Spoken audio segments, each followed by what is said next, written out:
మల్లన్న సాగర్ ద్వారా సిద్దిపేటకు నీరు తీసుకువచ్చి మాజీ మంత్రి హరీష్ రావు సిద్దిపేట ప్రజల నీటి ఎద్దడిని పూర్తిగా తొలగించారని సిద్దిపేట మున్సిపల్ చైర్పర్సన్ మంజుల రాజనర్సు, మున్సిపల్ కమిషనర్ అశ్రిత్ కుమార్ అన్నారు. పట్టణ ప్రజలందరూ నీటిని వృధా చేయకుండా సద్వినియోగం చేసుకోవాలని సూచించారు. సిద్దిపేట పట్టణంలోని 3వ వార్డు సాయిదీప్ నగర్లో నూతనంగా నిర్మించిన 10 లక్షల లీటర్ల కెపాసిటీ గల వాటర్ ట్యాంక్ను 3వ వార్డు కౌన్సిలర్ వంగ రేణుకా తిరుమల రెడ్డితో కలిసి మున్సిపల్ చైర్పర్సన్ మంజుల రాజనర్సు, కమిషనర్ అశ్రిత్ కుమార్ ప్రారంభించారు. ఈ సందర్భంగా వారు మీడియాతో మాట్లాడారు. అమృత్ 2.0 పథకంలో భాగంగా పట్టణ ప్రజల నీటి సరఫరా కోసం 3వ వార్డులో నూతన వాటర్ ట్యాంక్ నిర్మించామని తెలిపారు. ఈ వాటర్ ట్యాంక్ ద్వారా నీటిని సరఫరా చేయడం వల్ల వార్డులోని కుశాల్ నగర్, ఆదర్శ నగర్, రాజేంద్ర నగర్, దక్కలి కాలనీ, సాయిదీప్ నగర్లో నివసిస్తున్న ప్రజల నీటి కష్టాలు తీరుతాయని పేర్కొన్నారు. సిద్దిపేటకు వాటర్ ట్యాంకులు మంజూరు చేయించడంలో కృషి చేసిన మాజీ మంత్రి హరీష్ రావుకు మున్సిపల్ పాలకవర్గం తరపున ప్రత్యేక ధన్యవాదాలు తెలిపారు.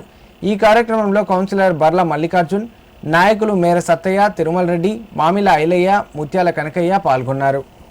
ఈరోజు mission Bhagiratha rural water supply వాళ్ళు ఏదైతే ట్యాంక్ మనకి 2021 నుంచి స్టార్ట్ చేసి అది ఐడియల్గా ఉంది ట్యాంక్, అది 23లో కంప్లీట్ అయింది. 2 సంవత్సరాల నుంచి దాన్ని ఓపెన్ చేయడానికి చాలా ఇబ్బందులు అయినాయి.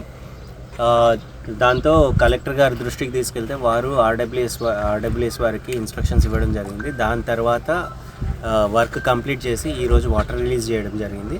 ఈ నీటితో మనకి ఈ వార్డ్ 3లో ఉన్న 7 నుండి 8 కాలనీస్కి నీరు అందుతుందని ఈ సందర్భంగా తెలియజేస్తున్నాను. ఈ కాలనీస్ వచ్చేసి మన మహాశక్తి నగర్, డక్కల్ కాలనీ, కేసీఆర్ నగర్, తర్వాత రాజేంద్ర నగర్, మారుతి నగర్, ఆదర్శ్ నగర్, సాయిదీప్, ఈ కాలనీస్కి ఈ రోజు నుంచి వాటర్ రిలీజ్ అవుతుంది. దీనివల్ల ఆల్మోస్ట్ ఒక 2 నుంచి 3 వేల ఇండ్లకి నీళ్ళు అందుతాయని తెలియజేస్తుంది. సిద్దిపేట పట్టణంలో మన హరీష్ రావు గారి సహకారంతో మిలన్ గార్డెన్ దగ్గర మనము ఇవాళ మిషన్ భగీరథ నీళ్ళు ప్రారంభోత్సవం జరుపుకోవడం జరుగుతుంది. ఎందుకంటే ఇప్పుడు ఎండాకాలం కావచ్చు, కొన్ని 10 వార్డులలో నీళ్లు రావడం లేదు కాబట్టి ఈరోజు మేము నీళ్లు ఇవ్వడం జరుగుతుంది.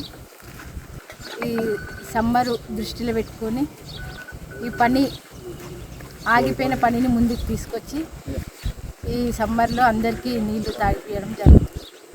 జై హరీష్ అన్న, జై తెలంగాణ.